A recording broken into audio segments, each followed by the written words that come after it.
Eu quero compartilhar uma palavra com você nessa noite, que está no livro de Mateus, no capítulo 2, do verso 1 ao 12.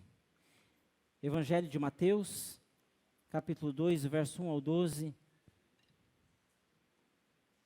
E o título que eu quero dar para a mensagem dessa noite é Digno de ser adorado. Digno de ser adorado. Mateus 2, do 1 ao 12. Quantos acharam? Digam amém. Já abriu sua Bíblia, ligou a sua Bíblia, acessou? Ou, se não, está aqui na tela. A palavra do Senhor nos diz assim: E tendo nascido Jesus em Belém da Judéia, no tempo do rei Herodes, eis que os magos vieram do Oriente a Jerusalém e perguntaram: Onde está aquele que é nascido rei dos judeus? Porque vimos a sua estrela no Oriente e viemos adorá-lo. E o rei Herodes, ouvindo isso, perturbou-se, e toda Jerusalém com ele. E congregados todos os príncipes dos sacerdotes e os escribas do povo, perguntou-lhes onde havia de nascer o Cristo. E eles lhe disseram: Em Belém da Judéia, porque assim está escrito pelo profeta: E tu, Belém, terra de Judá, de modo nenhum és a menor entre as capitais de Judá, porque de ti sairá o guia que há de apacentar o meu povo Israel. Então Herodes, chamando secretamente os magos, inquiriu exatamente deles acerca do tempo em que a estrela lhes aparecera. E enviando-os a Belém, disse: Ide e perguntai diligentemente pelo menino, e quando o achardes, participai-mo, para que também eu vá e o adore. E tendo eles ouvido o rei, partiram, e eis que a estrela que tinham visto no Oriente ia diante deles, até que, chegando, se deteve sobre o lugar onde estava o menino. E vendo eles a estrela, alegraram-se muito com grande júbilo. E entrando na casa, acharam o menino com Maria, sua mãe, e prostrando-se, o adoraram. E abrindo seus tesouros, lhe ofertaram dádivas, ouro, incenso e mirra. E sendo por divina revelação avisados em sonhos, para que não voltassem para junto de Herodes, partiram para a sua terra por outro caminho. Amém? Você já percebeu a variação de estilos de igrejas que existem? Existem vários tipos de igreja, cada tipo de gente, cada tipo de estilo, cada tipo de povo diferente, cada jeito de adorar a Deus diferente. Você concorda? Tem alguns que são mais contidos, quietos, outros são mais barulhentos, agitados. Alguns têm uma liturgia bem estabelecida, enquanto outros adoram sim no improviso, os seus cultos são feitos no improviso. Existem vários tipos. Tem aquele povo que frequenta lugares, igrejas que são verdadeiros palácios, shoppings, tem tudo na igreja. Tem até cafezinho na igreja, tem até lanche na igreja. Enquanto outros adoram a Deus em cavernas, escondidos, em casas, em grupos menores. Ou seja, existem muitos tipos de igrejas e muitas maneiras de adorar a Deus. Você concorda comigo? Hoje eu sou bem tranquilo quanto a isso. Mas teve um momento que eu tinha um pouco de dificuldade de aceitar essa diferença toda. Eu ficava pensando, será que não podia ser o povo tudo igual? Em qualquer lugar que você for, o culto fosse igual, o povo fosse igual. E eu tinha até uma certa crítica com as mega igrejas. Será que Deus está lá mesmo? Né? Parece que igreja menor é onde Deus está presente. E na verdade, irmãos, Deus, na sua infinita sabedoria, na sua grandiosidade, a forma e multiforma dele trabalhar, Deus, ele criou cada um de um jeito diferente. Eu não sou igual a você. A minha família não é igual à sua. E da mesma forma, a igreja. Cada povo tem o seu jeito de adorar a Deus. E isso é maravilhoso, porque as pessoas vão se identificando. Olha, eu prefiro um culto assim, né? Tem hora para começar, não tem hora para acabar. Outro já fala assim, não, eu gosto de saber que horas que eu vou para casa. Eu gosto de ter horário para começar, horário para terminar. E Deus faz desse jeito. A maneira de adorar Não importa. Importa que Deus esteja sendo adorado. Desde que a verdadeira fé em Jesus está sendo professada e adorando a Deus verdadeiramente e o verdadeiro Deus, gente, seguindo os princípios, seguindo a palavra do Senhor, tendo a Bíblia como sua única e infalível regra de fé e prática, está tudo tranquilo. Está tudo tranquilo. Até porque, quando nós olhamos para a Bíblia, nós vemos assim, as 12 tribos, nenhuma tribo era igual à outra. Eram 12 irmãos, mas cada tribo adorava a Deus de um jeito. Quando a gente olha para o Novo Testamento, nós vemos a igreja de Corinto diferente da igreja de Éfeso, diferente da igreja de Colossos, diferente da igreja da Galácia. Cada povo tinha um jeito de adorar a Deus. Ou seja, todos estavam adorando o verdadeiro Rei, Jesus. E isso que é maravilhoso. Nossos dias a gente vê tanto tipo de igreja, adoração tanto diferente, louvores diferentes, mas importa que o Rei dos Reis está sendo adorado. O Rei dos Reis está sendo adorado. Até porque, meus irmãos, Ele é o fundamento da igreja. A igreja só prevalece porque Jesus veio ao mundo. O Rei dos Reis nasceu. E Ele nasceu e Ele é digno de ser adorado. Entre todos os povos, Jesus é digno de ser adorado. Em todo estilo, Jesus é digno de ser adorado. Até porque Jesus, ele, desde o seu nascimento, ele já era rei digno de ser adorado. Jesus, ele não começou a ser adorado no nosso século. Jesus não começou a ser adorado aqui em Curitiba. Jesus, ele é rei digno de ser adorado desde o seu nascimento. Desde que ele veio ao mundo, e as pessoas já prestam adoração ao Rei dos Reis. O Deus encarnado, aquele que veio habitar entre nós, aquele que desceu a essa terra de acordo com as profecias do Antigo Testamento, para cumprir o que tinha sido dito pelos profetas.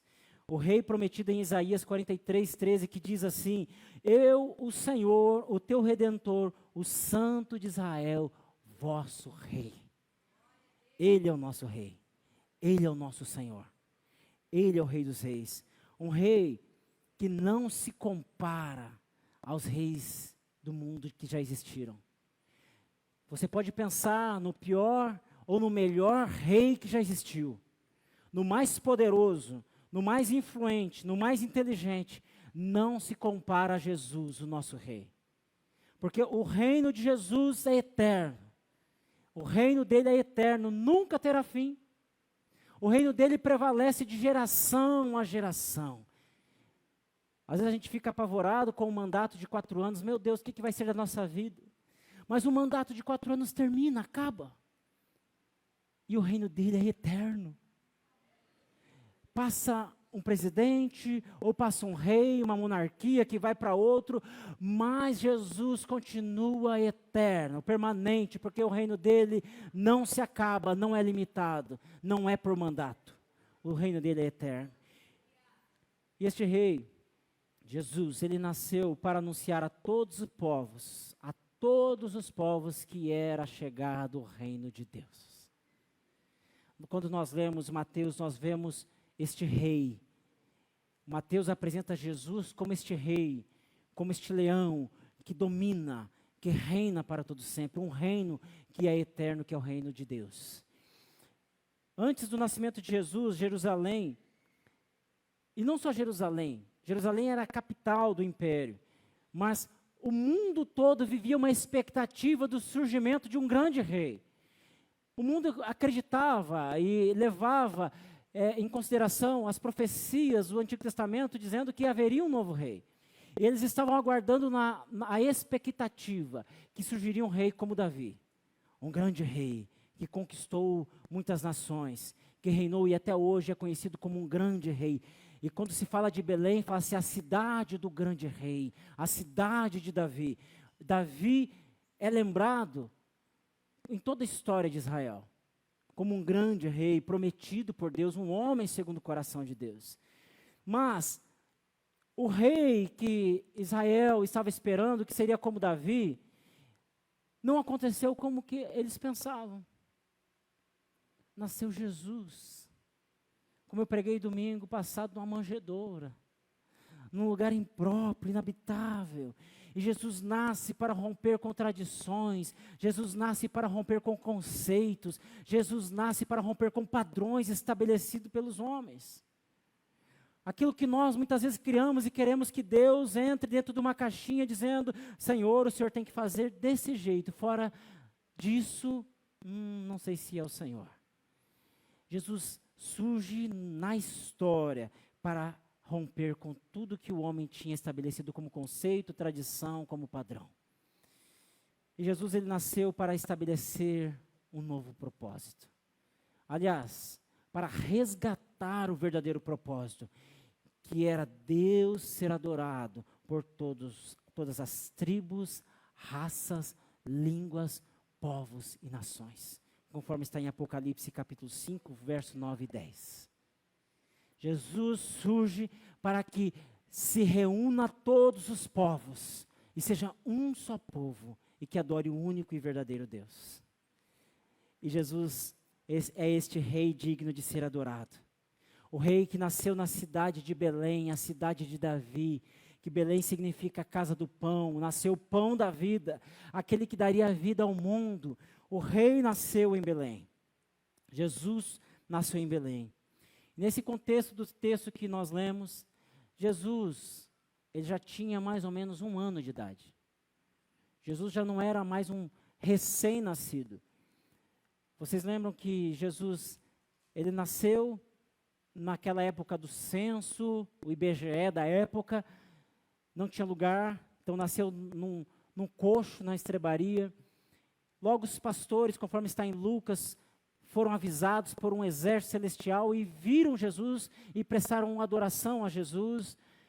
Mas agora se passa mais ou menos 1 ano, José e Maria provavelmente tenham estabelecido residência em Belém, pelo menos por este tempo, e alguns magos são avisados por uma estrela e guiados por essa estrela. Nós não temos grandes informações se essa estrela é realmente uma estrela natural ou sobrenatural. Mas certo é que eles foram guiados por essa estrela. E esses magos, eles vão atrás do que essa estrela vai conduzindo, eles vão por este caminho até chegar em Jerusalém. E eles chegam em Jerusalém, esses magos, na busca do rei dos judeus, para que eles possam adorá-lo. Eles vão em Jerusalém, Jerusalém era a capital onde estava o imperador, e eles chegam em Jerusalém com a intenção de adorar o rei dos judeus. O texto deixa bem claro isso, que eles chegam procurando, onde está aquele que é nascido rei dos judeus? Desde criança, reconhecido como rei. Os magos, em algum contexto vai parecer como mágicos, mas eles eram astrólogos ou sábios, homens que estudavam as estrelas e que acreditavam que os corpos celestes tinham influência no mundo natural, influência nas pessoas. E eles foram do Oriente, região da Mesopotâmia, até Jerusalém, em busca de Jesus. E é interessante que quando esses homens, eles chegam em Jerusalém, eles já abrem a boca dizendo, eu acho que perguntando um para o outro, onde está aquele que é nascido rei dos judeus? Gente, qualquer um de nós, talvez acharia loucura alguém chegar numa maternidade e falar assim, cadê o novo presidente do Brasil? Já viu alguém fazer isso?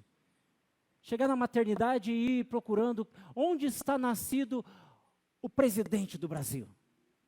Eu nunca vi isso acontecer. A gente olha assim, alguém que começa a se despontar com um talento, com uma personalidade forte, fala assim, esse daí pode ser um futuro presidente. Mas certeza nós temos? Ninguém tem. Agora esses homens chegam em Jerusalém em busca de uma criança de 1 ano de idade. E eles tinham uma convicção que era o rei dos judeus que havia nascido naquele tempo. Agora, pensa para o rei da época ouvir uma notícia dessas. Talvez se fosse eu e você, falasse assim, esses caras estão loucos, eu vou ficar com medo de uma criança de 1 ano de idade. Quem tem medo de uma criança de 1 ano de idade? Herodes teve.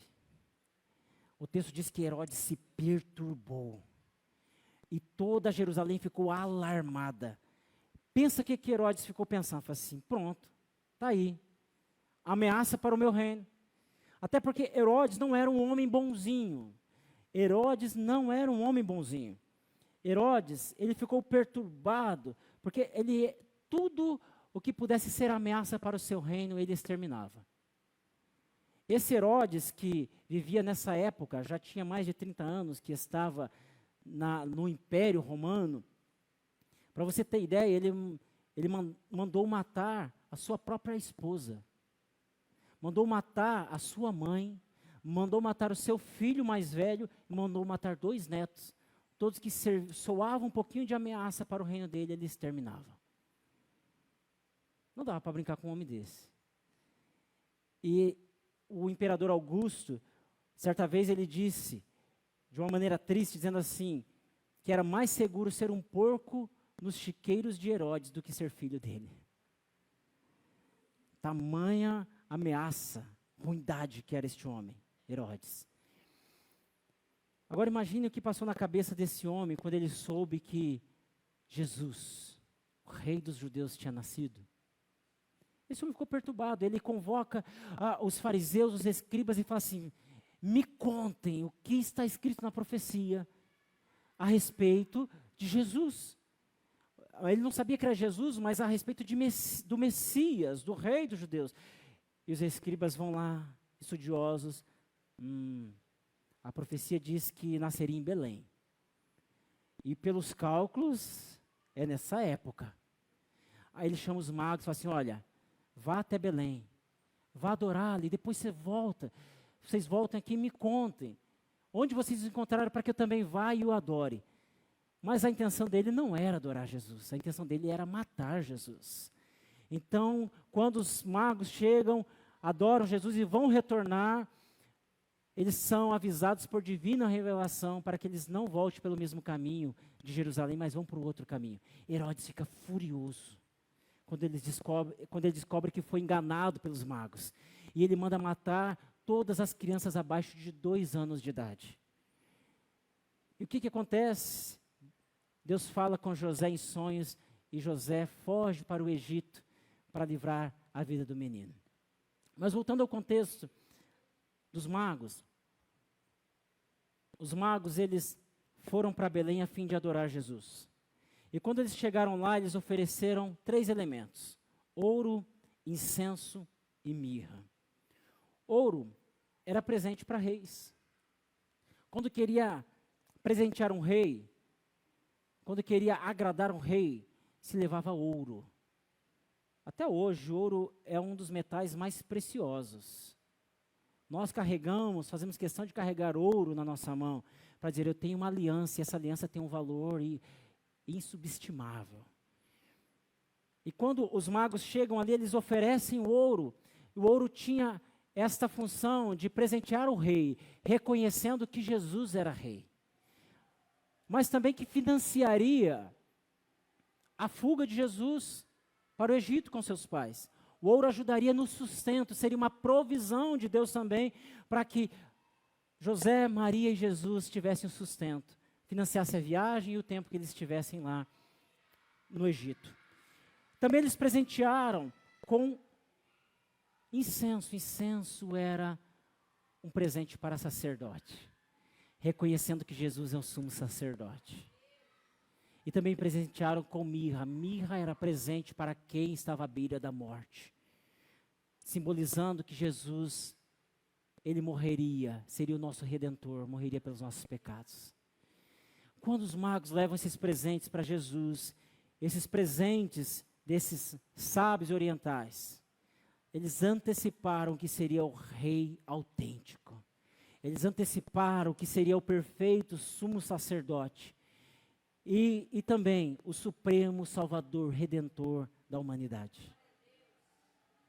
Foi isso que simbolizava. Existe uma lenda, abrindo um parênteses aqui, que eram 3 reis magos. Primeiro que a Bíblia não fala o termo reis. Reis, esse termo reis magos, na verdade a palavra rei foi acrescentada no decorrer da história como simplesmente como uma lenda. Então a Bíblia não fala de reis magos, simplesmente magos. Também nós não temos informação na Bíblia a respeito de quantas pessoas eram. Existe uma lenda que eram 12 pessoas. E depois, no decorrer da história, por ser 3 elementos, se declarou aí uma lenda que eram 3, Melquior, Gaspar e Baltazar.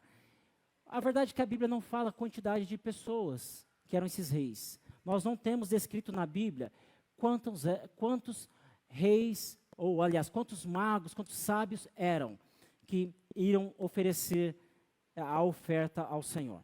Mas, a despeito dessa curiosidade que se eram 3, eram 6 ou eram 12, ou eram 2 ou eram 1, ou era 1, não era porque aqui fala no plural. A despeito de tudo isso, uma coisa é certa, esses homens não eram judeus. E o que isso significa? Significa que a visita destes homens a Jesus para adorá-lo, a ida deles até Belém para adorar o Rei dos Reis, Deus estava abrindo um caminho para os gentios, para todos os povos, para que fossem adorar o verdadeiro Deus. Eles chegaram antes dos judeus. Eles chegaram antes de qualquer pessoa. Eles foram oferecer a sua adoração a Deus, significando que aquilo que Deus tinha estabelecido no Antigo Testamento, que em Abraão todas as famílias da terra seriam benditas, todos os povos adorariam o verdadeiro Deus. E se cumpre agora em Jesus. Jesus com 1 ano de idade, mas aqueles magos já sabiam que Jesus era o verdadeiro Rei, o Rei dos Reis. E agora Deus está abrindo um caminho para que todos os povos, sejam gregos, sejam gentios, sejam judeus, seja qualquer raça, seja qualquer tribo, qualquer personalidade, possa se chegar e se prostrar diante de Jesus em adoração. O caminho está aberto. O caminho foi aberto e nós podemos chegar diante do Rei dos Reis, Senhor dos Senhores e adorá-lo. Amém?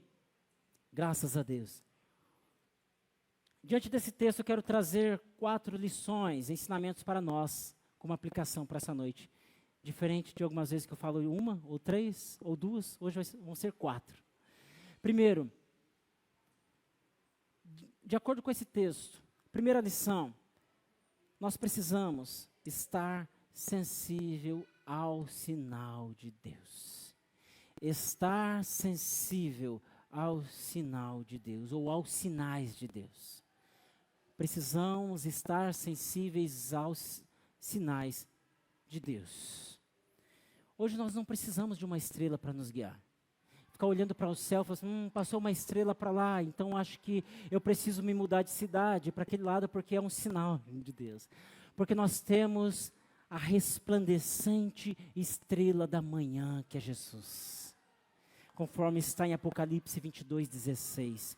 Ele é quem nos guia. Ele mesmo diz em João que Ele é o caminho, a verdade e a vida. Ninguém vai até ao Pai senão por Ele.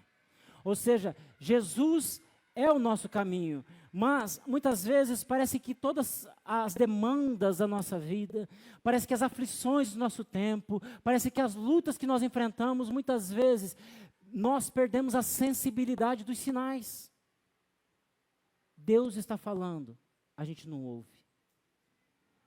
Deus está querendo mostrar algo e nós não enxergamos. Estamos tão envolvidos com nossos problemas, tão envolvidos com as nossas dificuldades, tão envolvidos com o mundo presente. E Deus quer nos mostrar o caminho. Deus mostra o caminho que devemos seguir, mas é preciso estar atentos aos sinais. Amém? Tem uma canção da banda Resgate que diz assim: eu olho para os céus, já são tantos os sinais. Não sei se para os meus dias ou para os meus filhos. Para todos os efeitos eu fico preparado e em paz. Estou esperando a sua volta. Em todos os momentos, Jesus, Deus está mostrando os sinais. Nós precisamos estar atentos aos sinais. Senão nós esquecemos até que Jesus vai voltar. ficamos tão ocupados com os nossos afazeres e esquecemos que Jesus vai voltar. Nós precisamos olhar para os nossos dias e olhar assim, são tantos sinais. Deus está manifestando, Deus está falando, Deus está querendo nos mostrar algo. E nós não podemos deixar que as demandas, as situações, nos tornem insensíveis àquilo que o Senhor está falando. Amém? Então, primeiro, estar sensível aos sinais de Deus. Segundo, chegar diante de Jesus com atos de adoração. Chegar diante de Jesus com atos de adoração. Jesus é o Rei digno de ser adorado. Quando nós nos reunimos aqui em comunidade, nós estamos aqui para prestigiar um momento de louvor. Vamos lá porque precisamos prestigiar o louvor que é bem ensaiado, que é bem cantado, é bem tocado. Não, nós estamos aqui para adorar o Rei dos Reis. Para prestar o nosso culto, para chegar diante de Jesus com atos de adoração. Nós costumamos falar no nosso curso para novos membros, o curso Tornando-se Um, que a nossa igreja, a forma com que nós trabalhamos, nossa igreja não é uma igreja de clientes, espectadores, pessoas que vêm aqui só para curtir um culto. Mas são pessoas que vêm aqui para ter um relacionamento com Deus. Pessoas que não são impessoais, mas pessoas que se importam com o próximo e que prestam culto ao Senhor. É esse o sentido. Nós precisamos chegar diante de Jesus com atos de adoração, viver a adoração como estilo de vida, prostrarmos diante do Rei dos Reis, não só no domingo, mas no nosso dia a dia chegar diante do Senhor, porque Ele deve ser o centro da nossa vida. Ele deve ser o meio de adoração, Ele deve ser tudo em nós. Ele não quer 99%, Ele quer 100% de nós. E se nós entregamos 100% da nossa vida a Ele, significa que nós estamos oferecendo a nossa vida como ato de adoração ao Senhor. Ao levantar, ao deitar, lembrar que nós só somos salvos porque o Rei nasceu. Amém? Então, chegar diante de Jesus com atos de adoração. Terceiro, oferecer dádivas ao Senhor. Precisamos oferecer dádivas ao Senhor. O que temos em nossas mãos que são preciosidades que nós podemos oferecer ao Senhor? Alguém fala assim, mas é tão pouco que eu tenho para oferecer ao Senhor. Você lembra da viúva? Vai uma ofertinha que valia um pão francês e Jesus fala assim, gostei dessa mulher. A oferta dela foi melhor que a de todos que vieram aqui, batendo no peito, se engrandecendo pela sua oferta. A viúva deu tudo o que tinha. Tudo o que tinha, que nos nossos dias talvez não desse para comprar um pão francês. Valeria em torno de 25 a 30 centavos o que ela tinha. Mas Jesus gostou daquele ato de adoração daquela mulher, daquela oferta daquela mulher. E Jesus falou assim, gostei dessa oferta porque ela ofereceu tudo o que tinha. Oferecer dádivas ao Senhor. Oferecer dádivas ao Senhor é mais do que pedir. Chegar diante do Senhor em oração, muitas vezes a gente só pede, fala assim, Senhor, resolva o meu problema, Senhor. Me socorre nessa área, Senhor. Olha os boletos, Senhor. Olha isso, olha aquilo. É mais do que pedir. Oferecer dádivas ao Senhor é entregar algo precioso ao Senhor. E eu te pergunto, o que você tem para oferecer ao Senhor? O salmista no Salmo 116, ele fala assim, o que eu oferecerei, o que darei ao Senhor por todos os benefícios que me tem feito? Tomarei o cálice da salvação, eu vou chegar diante do Senhor e falar assim, Senhor, isso é tudo que eu tenho. Algumas vezes eu falo assim, Senhor, esse é o meu jeitão, esse sou eu, se o Senhor quiser me aceitar na tua presença, aceita do jeito que eu sou. E aos pouquinhos vai me transformando, mas eu quero oferecer a minha vida como ato de adoração ao Senhor. Quero oferecer a minha vida como oferta ao Senhor. O que você pode oferecer como dádivas ao Senhor? Aqueles homens levaram os melhores, o melhor que eles tinham. Aqueles 3 magos, eles eram elementos do sul da Arábia, ouro, incenso e mirra. Viajaram quilômetros, dias, para chegar até Jesus e oferecer tudo ao Senhor Jesus. Gente, o que nós podemos oferecer ao Senhor? O que você tem em tuas mãos? é o bolo, é o pão, é o bolo que a viúva ofereceu ao profeta. É tudo que tem, uns gravetos e um pouquinho de farinha na panela. Isso é suficiente para realizar o sobrenatural na tua casa. Quando nós oferecemos dádivas ao Senhor, aquilo que nós temos, ainda que seja sacrifício, Ele realiza atos sobrenaturais. Olha a oferta da viúva, vai um pouquinho. Não, só tem um pouquinho, nós vamos comer, eu e meu filho vamos comer e vamos morrer. Porque é tudo que tem. E de repente acontece o sobrenatural na casa daquela mulher. O que você tem para oferecer ao Senhor? Qual é a dádiva que você tem para oferecer ao Senhor? Quarto, permitir que os outros recebam o Senhor. Permitir que os outros recebam o Senhor. Veja, aqueles homens não eram do povo judeu, aquele povo que achava que era o povo exclusivo de Deus. Ah, é o povo exclusivo de Deus. Deus só vai se manifestar aos judeus. De repente, Deus manda 3 magos. Quem daria valor a esses homens? Vindo de uma região que serviam a outros deuses, homens filósofos, e de repente eles falam assim, não, a estrela está nos guiando e nós sabemos que é nascido o rei dos judeus. Nós não podemos impedir que outras pessoas se acheguem a Deus. Mas será que nós impedimos? Será que nós impedimos? Será que nós detemos muitas vezes a salvação para nós? Não, nós já somos salvos, ninguém mais precisa disso. Jesus veio para ser adorado por todos os povos. Por todos os povos. Precisamos rever conceitos que nós criamos. Precisamos olhar um pouquinho para nós e não julgar estilos de adoração. Ah, mas aquele lá adora diferente da gente. Se joga no chão, ou pula, ou não, aquele outro nem ergue a mão e nem bate palma. Nós não podemos julgar estilos de adoração. Você conhece o coração daquela pessoa que está adorando a Deus? Eu não conheço. Algumas vezes nós podemos cair no engano de achar que nós somos mais merecedores de prestar um culto a Deus, adoração a Deus, do que outras pessoas. E não sei se Deus está recebendo o culto daquele irmão, daquela irmã, não. Não sei se aquele povo lá está recebendo adoração. É um povo muito difícil. Se Deus está recebendo a adoração daquele povo, é um povo meio estranho, gente.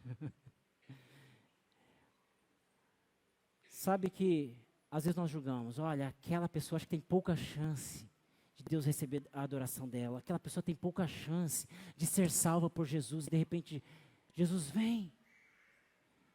Escolhe discípulos que eu e você não escolheria.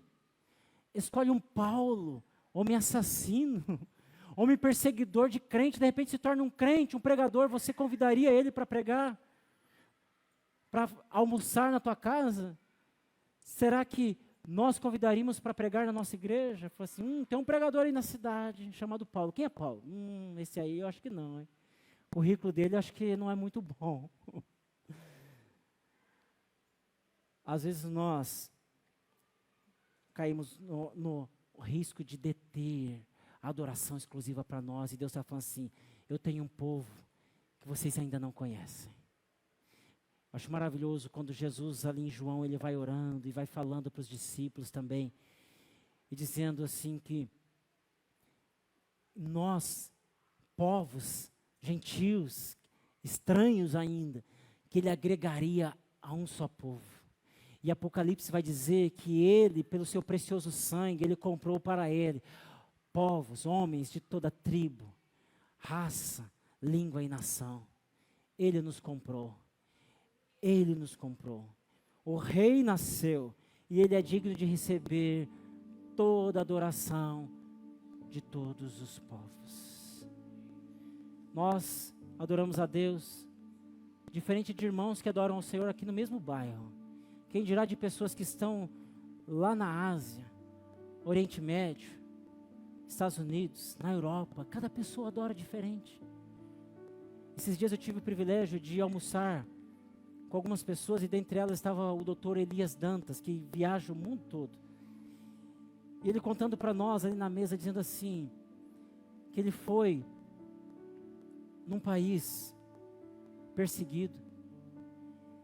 E quando ele estava ali para traduzir as pessoas, a traduzir um pregador. Um chegou para ele e disse assim, antes de pregar, deixa eu te falar uma coisa. Eu admiro o povo brasileiro. Eu falei, como assim?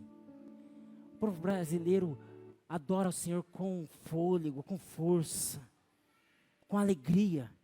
Ele falou, mas por que você está falando isso? No teu país não é assim? Eu falei, não, no meu país não é desse jeito.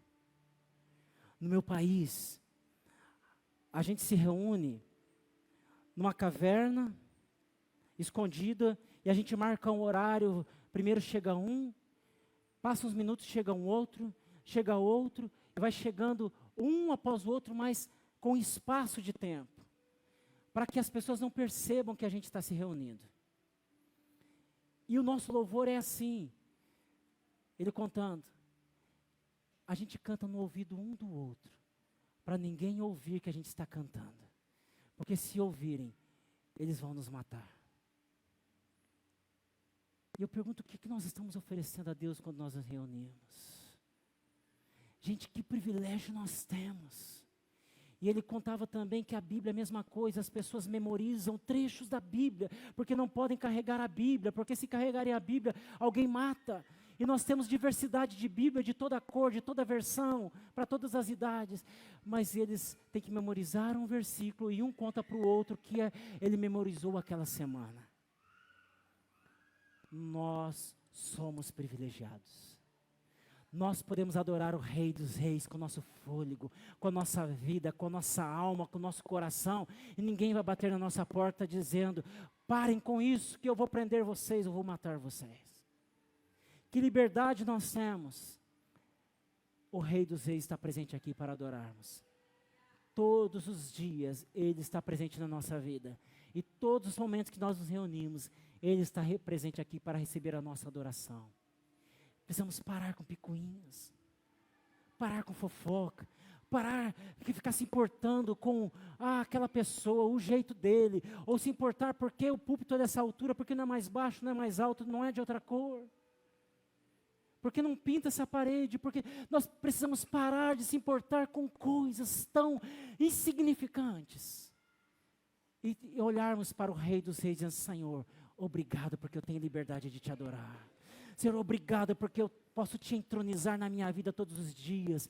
Eu posso dizer, Rei, habita dentro de mim, destrona o império das trevas, destrona o orgulho, destrona a soberba, destrona os pecados e assuma o trono do meu coração. Rei dos Reis, nós estamos aqui presentes como igreja, como comunidade. Senhor, toma o teu lugar, reina sobre nós. Irmãos, quando nós levarmos a sério e entronizar o Senhor todos os dias, eu creio que nós vamos viver feitos extraordinários.